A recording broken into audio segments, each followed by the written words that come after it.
Hello everyone and welcome back to another episode of the United District podcast. I'm delighted to say that I'm joined by the number one German football journalist. He's a man who has got inside knowledge on transfers. He works for The Athletic. It's the one and only Raphael Honigstein. Raphael, welcome to the podcast.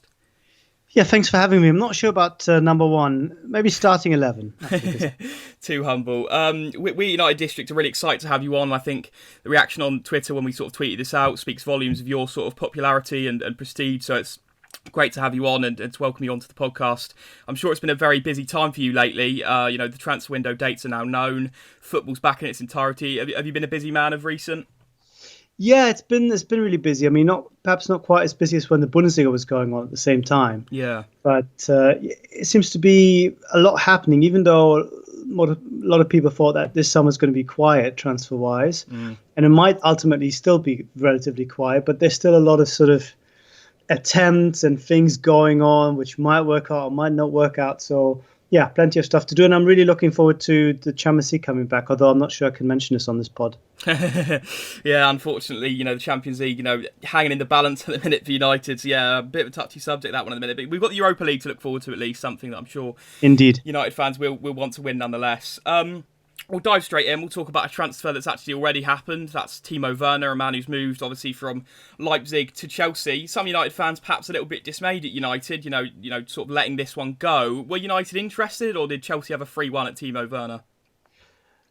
Well, there were certainly other Premier League clubs interested. It's well documented that he had talks with Liverpool that ultimately didn't happen. I believe there was interest from Manchester City, although how concrete that was, again, I'm not sure. I think City's transfer market moves will only really happen now that they are ensured to be in the Champions League next season.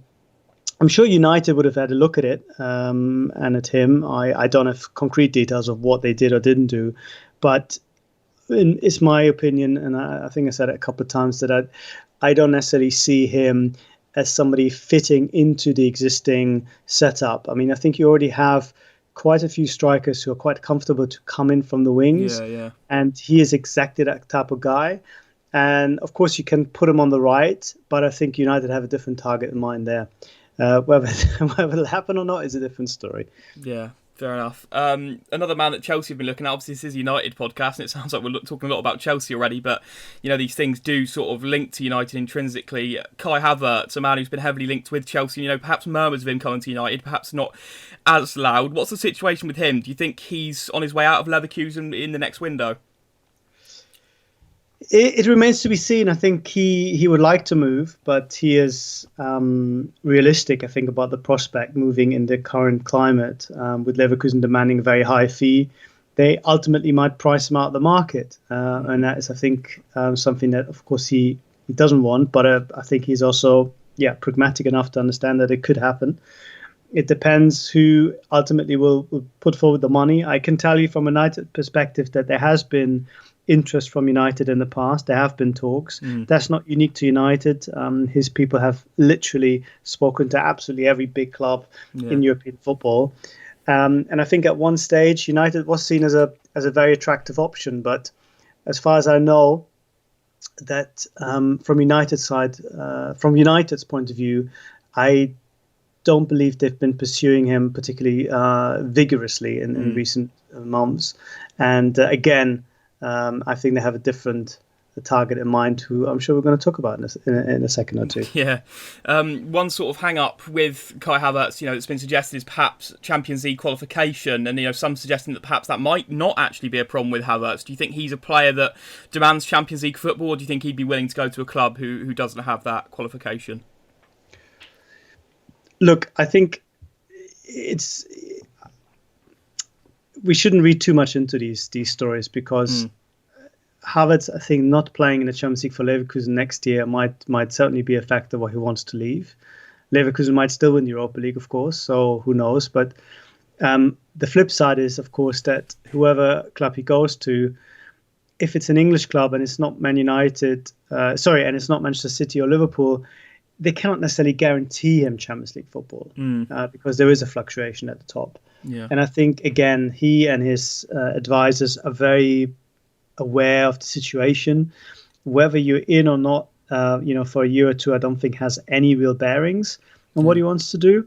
Of course, it's easier, I think, to make the decision when you know you're in the Champions League next year. But this is only a year, and I don't think that a contract that will probably run for 5 years, maybe 4, will come down to whether a team is in a particular Champions League at any given moment in time. So I think the gist of the story that he would be prepared to go to a club that's not in the Champions League in itself reflects just the pragmatism and the openness of him. But It also means, I think, that ultimately when it comes down to making a decision, and I believe he hasn't made a decision yet, it'll be one of the factors of it, but not perhaps the determining factor one way or the other. Another young player perhaps linked with a move away, and someone that's been linked with Manchester United over previous windows, is Dayot Upamecano, the Leipzig centre-back, a position that your Manchester United fans have been quite critical of recently, of Harry Maguire and Victor Lindelof each getting quite a bit of stick. Can you see Upamecano coming to first of all the Premier League, and secondly, Manchester United possibly? I think it's a possibility. He has, I believe, a release clause for 60 million euros, so give or take 55 million pounds, which is not cheap, but reflects, I think, his value and his potential. He hasn't had the best restart, I would say, and perhaps that's dampened the speculation a little bit. There are people in Leipzig who are very confident that he will sign a new contract, but it still hasn't happened, which makes me slightly less confident. The one thing I think that would work in United, or indeed anyone's favour, is that some of the earlier links with Arsenal, which were real, have, I wouldn't say gone away, but have seemed to be trailed off a little bit, simply because I think Arsenal are not necessarily in a position to spend that kind of money on him this summer. They are, percentage-wise, more affected than any of the big teams in terms of how much revenue they will miss if stadiums remain empty. And I think that's one of the reasons why Arsenal would guarantee to miss out on the Champions League, maybe on the Europa League as well, are going to be hard pressed to make that kind of move. But I mean, if I was United, I would certainly look at Upamecano and see if I can make it happen. But I personally haven't heard anything about them specifically linking him to a transfer. Yeah, fair enough. I think one man recently moving on to another club in Germany, but Bayern Munich, a couple of players linked with a move away. One man who quite recently is, the link sort of hotting up, is Thiago Alcantara, very sort of linked with Liverpool, and then United have sort of been thrown into conversation in that we're looking at him. Do you think there's a good chance of that happening, or do you think, is there a possibility of him staying at Bayern, or do you think Liverpool will sort of win the battle for him? I mean, the honest answer is I really don't know. It's taken everyone at Bayern as a surprise that he ultimately didn't renew his contract. Everything had been negotiated. They thought they had a deal. He was supposed to sign it, and then turned around and said he wouldn't. Bayern, the last I've heard, are still waiting for someone to actually show their hand and to see if he has something else lined up. It would be a logical consequence of not signing a contract that you have something else lined up. But they haven't heard, as far as I know, they haven't heard from anyone. Yeah. So whether that means United is a possibility, I don't know. I mean, what is well documented, of course, that is because before he moved to Bayern back in 2013, when Guardiola made him his marquee signing at Bayern, there was extensive contact with United at the time. And now whether that can be sort of rekindled or not, I don't know. But I think it's worth saying that both the rumours about Man United and Liverpool are, as far as I know, only rumours at the moment, which come from people at Bayern talking about possible scenarios of where he might go. But this is born, at least as far as I know, and that was the last I heard a few days ago, born from being in the dark and not really having heard from anyone.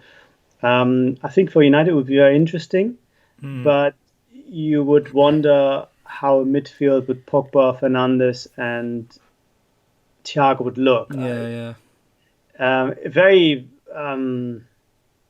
mouth-watering, and perhaps possible in theory, but perhaps not the more straightforward kind of setup that you could find. But I mean, he's a player that, if I was in charge of any of the top European clubs, I would certainly try and get, because he's wonderful, and I think he transforms every team. Yeah, It's just the question of whether that sort of midfield three would have enough cover, I think, really, isn't it? It is, at the sort of base of it, does look like a good three on paper, but whether it would sort of fare well, against sort of the bigger clubs would be an interesting one. Another player at Bayern Munich that's been linked with a move away is David Alaba. Manchester United, of course, apparently recently looking at a sort of left-sided, left-footed centre-back. What's his situation at Bayern? Do you think it looks like he's moving on, and where do you think sort of his future lies? Yeah, well, Bayern have tried and failed to renew his contract. He's got only a year left, so it's coming to the stage where they might have to make a decision one way or the other. Everything I've heard so far would suggest that he prefers Spain as a destination.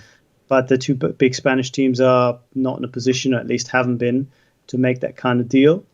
And then ultimately comes down to, I think, if Bayern are prepared to let him go for free next year, or if they are desperate to sell him, at which point, I think maybe his options will narrow and he might start contemplating going to England. But so far, everything I've heard is that it's not high on his agenda, a move to the Premier League. If I was United, I think he'd be a very good player to get. But I cannot tell you if there's been contact or not, because I simply don't know. Yeah. From sort of potential ingoings to two players that Manchester United have missed out on, someone who's travelling today, as far as I understand it, Jude Bellingham off to Dortmund, and I think linked to him sort of Erling Haaland back in January. Two players the United were sort of openly very interested in, and two players that we thought we could sort of get our hands on, but have all obviously ended up at Dortmund. How did this sort of happen? How have United let these two players slip? And do you think it's something that the club should sort of be worried about for future signings? I wouldn't be worried. I think this is a unique case, a little bit different than Haaland. I think with Bellingham, I think it ultimately came down to Dortmund just being able to offer a more proven track record when it comes to bringing through youngsters. I think United in the last few months have really shown that there are ways into the first team, and I think they will have encouraged a lot of players. Not just at their own academy, but around the Premier League to see, okay, it can be done. There are ways into this team. But I think for Bellingham, the guarantee of Champions League football, basically for every single year that he's going to be at Dortmund, playing in front of the yellow wall at a very high standard, but also being surrounded by attacking players and under a coach that has a real habit of improving attacking players individually, or creative players, I should say, in his case. Yeah. Is as a package combined with a very competitive remuneration package was just ultimately, I think, more tempting to him. And I think one factor which is completely beyond United's control, but I think which would have played a role as well, is going abroad. Not only I think builds the character and adds to your football knowledge and experiencing that that different league and different language and different country. But I think it also removes you from the spotlight. Yes, of course, people will still be looking at Dortmund, and there'll be, people tuning in, and there'll be people going over to see him, journalists, etc. But it's not quite the same as when every single game is being evaluated, and everyone's trying to see if you are justified in having that wonder kid tag, and if you're not perhaps being overhyped. And I was reminded of that when I saw some of the footage that some of the reactions that greeted Raheem Sterling's move to Manchester City, where a lot of people are saying, "Oh, overrated, paid too much money, not worth it." And I just imagine, somebody in his shoes, perhaps having gone to a club abroad and just being slightly more removed from this whole situation, having a more space and time to develop organically, if you will. And I think his family are very aware of that, and that was one of the reasons why I think Dortmund seemed to be a better fit for him in this moment in time. Do you think this is a sort of a theme and something that's going to continue with young sort of English players now moving abroad, and specifically to the Bundesliga? Obviously, we've seen it already with Jadon Sancho, and now with Jude Bellingham and other players. Reece Nelson, for example, I think went out on loan to the Bundesliga. Do you think this is something that we're going to continue seeing with sort of young English talent, whisking away to these foreign countries to try and sort of improve themselves and ply their trade? Well, I mean, Sancho has opened the doors to everyone, and first of all, he's opened everyone's eyes about the possibility of being out there. But of course, he's been so successful that I think more English and British teenagers will think about it. They are being increasingly targeted by German clubs because they understand that there is real quality coming through at academy level, but also that if they want to sign Sanchos and Bellinghams, they only can sign them when they're 17, 18, 19. After that, they're already too expensive. So I think they show up just at a time when some of these players are not necessarily guaranteed a certain pathway into the first team. And then traditionally would have perhaps gone on loan to the Championship, but now you can go on loan, inverted commas, to Dortmund playing the Champions League. So in a way, it's kind of a I wouldn't say a no-brainer, but certainly it really ticks the boxes and fulfills many of these players' needs. And of course, it helps Dortmund with staying competitive and with building up their income, etc. If they can turn a £20 million player into a £100 million player in the space of 2 or 3 years. Moving back just onto Haaland, you say there about players' sort of value massively improving. I think that this is a man whose value is going to skyrocket. Obviously, a massive release clause, I believe, that comes into play next season. Am I right in saying that for Erling Haaland? Only in 2022. 2022, okay. So he's got a big release clause obviously coming active then. In January he was available with a release clause. Perhaps a suggestion that United weren't even aware of this release clause in his Salzburg contract. A player that I'm personally a massive fan of and someone that Ole obviously coached at youth level. Why do you think it was the move for him for Dortmund and not United? You say it's different to Bellingham. Yeah, I mean, United were very much aware of the release clause. I can assure you everyone was. That's why one of the reasons why Mino Raiola was touring Europe in his private jet, because everyone knew the price, and then it came down to who made the best offer to the player. No one had to negotiate with Salzburg as such. Yeah. I mean, some of the things I said, I think, are about Bellingham are applicable to him. I think the difference here is that, this is a guy who'd never played for a big club before, and I think wanted to taste that big club feeling, emotion, etc., but not getting lost perhaps at a super big club where you're just a 19-year-old kid that comes with a big price tag and people look at you and think, what are you doing here? And again, I think Dortmund, thanks to Sancho, but others before them, we're talking about Dembele, for example, or even Aubameyang. I mean, just taking players and taking them to the next level, whether they're very young or already slightly older, have just shown that they bring out the best in players. They help players perform. And I think that is something that United are beginning to do again. But correct me if I'm wrong, I think it's fair to say that for a number of years, players moved to United and then didn't improve or even regressed. That might sometimes have been down to the players themselves, but sometimes perhaps getting lost in a system that wasn't quite working with managers that weren't really settled and didn't last long. And all these things, I think, in this specific case for Haaland, meant that Dortmund was just, again, a safer bet, but at a very high level. And I can totally understand why he ultimately chose them. Bayern, for example, were also interested, but Bayern had Lewandowski and couldn't really pretend that there was no Lewandowski there. And I think with Dortmund being in need of a centre forward, they just didn't have a recognised forward at all at that stage. It was just the easiest sell, I think, to him, rather than, for example, if you're Ole Gunnar Solskjaer saying, well, we can see you and Rashford and Martial kind of all playing together, maybe not as defined a vision, if you will, of how he would have fit in as Dortmund were able to present. Yeah.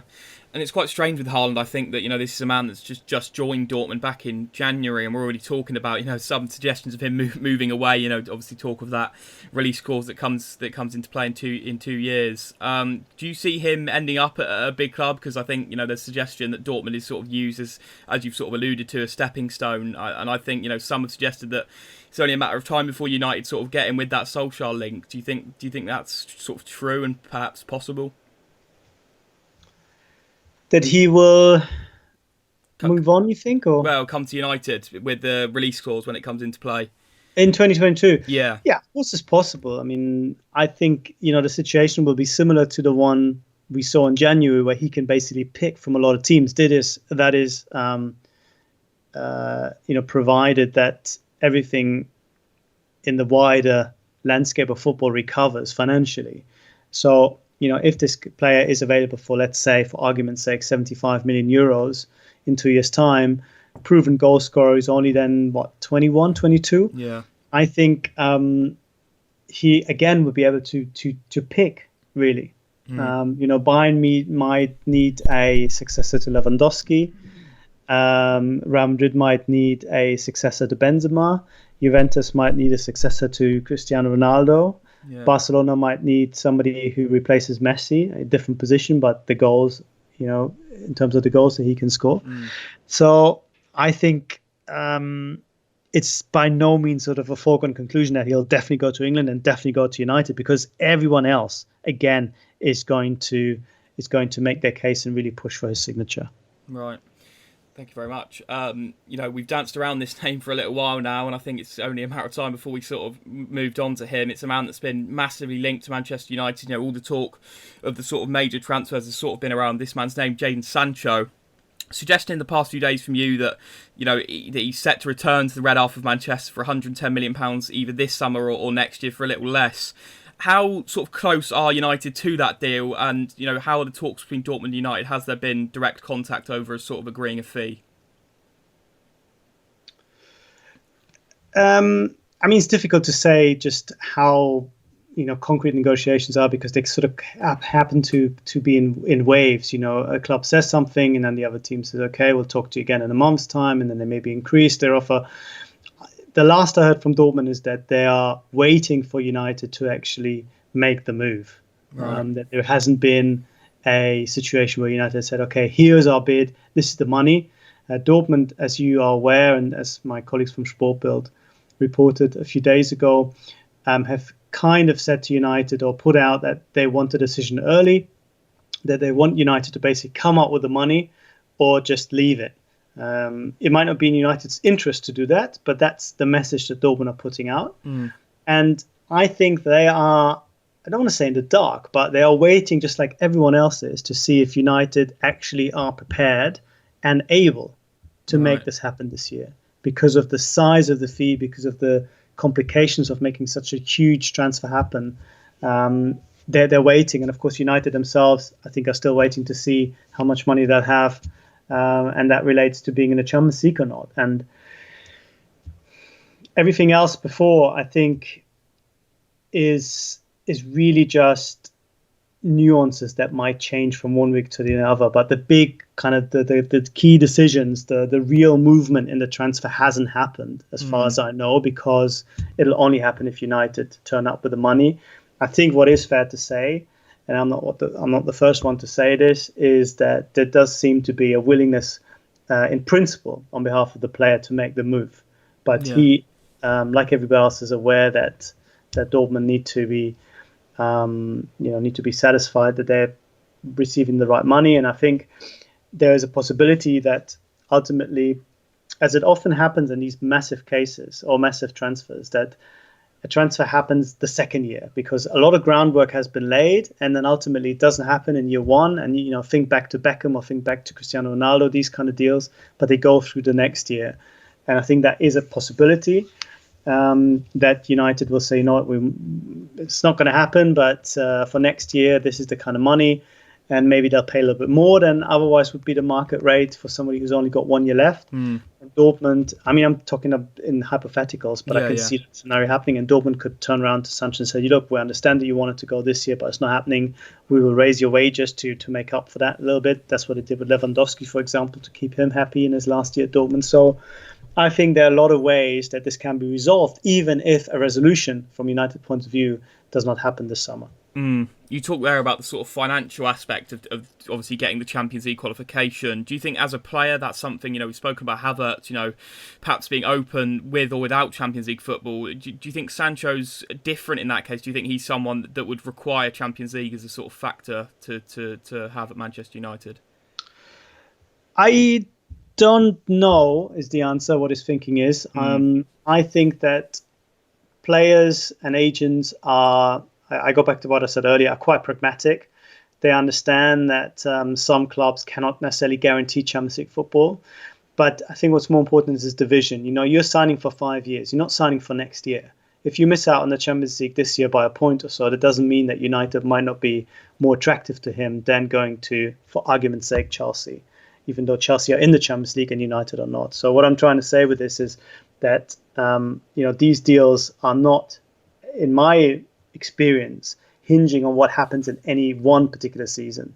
Right. So, of course, for United, Champions League football is very important in terms of the finances, but I don't think, moving Sancho out of this discussion, that a particular player will not sign with United because United in this 1 year have missed out on the Champions League. I think you're either convinced by the club, by the financial package, by what the manager is trying to do, by your teammates, or you're not. What happens often, or has happened in the past, is that when you miss out on the Champions League, of course, you have to push a little bit harder.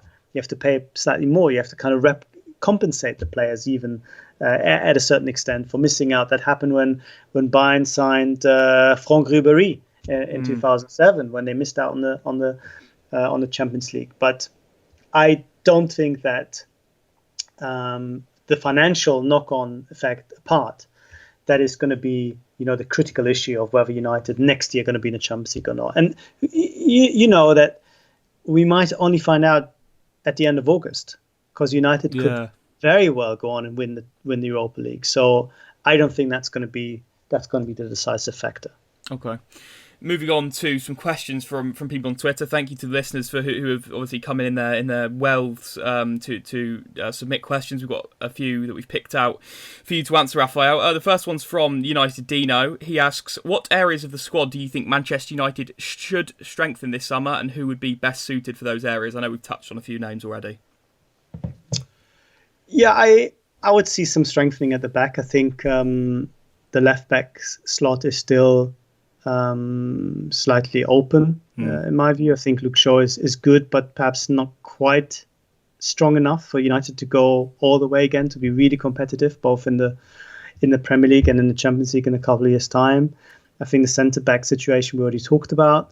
I think that Jadon Sancho on the right side of a front three or a front four, whatever system you want to play, would be a hugely impactful addition, because there hasn't been, for a team that's been so defined by its wing play, I think United have been strangely underwhelming, I would say, in those areas over the last 5-6 years. And I think to strengthen that side of things and to have a player that people get really excited about every time he picks up the ball and starts dribbling would do a lot for United in all sorts of aspects. And he's English as well, which I think is always a real bonus for a team like United, who wants to sort of also build the dressing room culture. So yeah, these are the positions, these are the players. There's of course, I think, increasing talk about David De Gea and whether United need an upgrade there. Goalkeepers are notoriously difficult to replace at this level. Yeah, but I think it's something that United will at least have to look at, if not maybe this summer, then next. It's funny you talk about the left back slot there, and it sort of reminded me of sort of who the best left backs are right now. Alphonso Davies being one of them. Massively impressing the Bundesliga. A man that Manchester United missed out on all those years ago, wasn't it? I think 3 years ago we had a trial with him and ended up missing out on him. So it's a shame that he didn't sort of come in, and that would have been sort of sorted for a few years now, because obviously looks like a massive talent, as I'm sure you agree. For Bayern. Moving on to another question, we've got Mayank, who asks, what's the situation with Ajax's Donny van der Beek? Obviously another man that's been heavily linked with United. I don't know is the answer. Yeah, fair enough. Yeah, he's someone that's been linked heavily. Obviously it's sort of between him and Jack Grealish, the two men that have sort of been linked as a sort of backup depth player. So yeah, no, obviously there you go. You don't know, so there we go. Moving on to another question, we've got United Centro. He asks if Paul Pogba signs a new deal at United, will that rule out a move for someone like Grealish on Havertz? And he adds, can you ask Raphael if he has anything on Pogba's situation?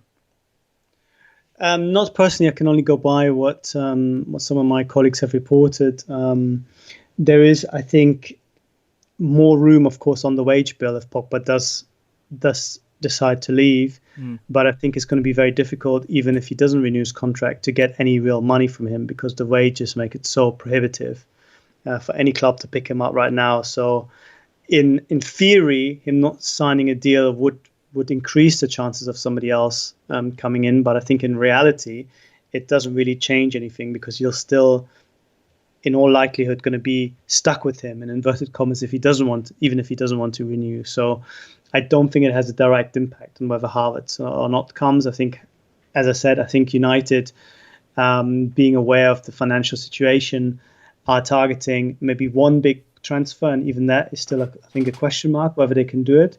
But I think it's very, very difficult to anticipate two transfers of the size of Sancho or Havertz happening. I think it'll be one or the other, and I think Sancho is the much more realistic option at this point. Raphael, it's been an absolute pleasure talking to you. Thank you for coming on. It's been really interesting to get your insight on everything. I'm not sure if you've got any last words for the listeners. No, just I hope you keep following me on Honigstein at Twitter, and check out my colleagues at The Athletic. We try to give you the best possible stories and the background and all that kind of stuff. And sorry if I didn't have all the answers, but it's better to be honest than to pretend that you know everything. Yeah, of course. No worries. Thank you. Raphael, it's been a pleasure. Thank you. Cheers.